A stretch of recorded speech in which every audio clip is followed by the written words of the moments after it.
Formal nang naghain ng kasong kriminal ang National Bureau of Investigation o NBI sa Department of Justice laban sa vlogger na si Jack Argota.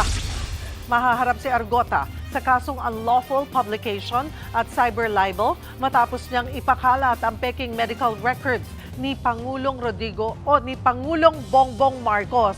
Una nang sinabi ni Argota na ginawa niya lamang ito para sa engagement at nakuha lang daw niya ito sa iba't ibang page din sa social media.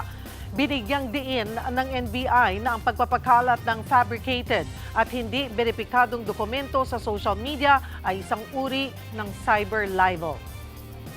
Mga kapatid, Cheryl Hosing po, maging maalam at may pakialam sa mga napapanahong issue at headlines. Mag-follow at mag-subscribe na sa social media pages ng News 5.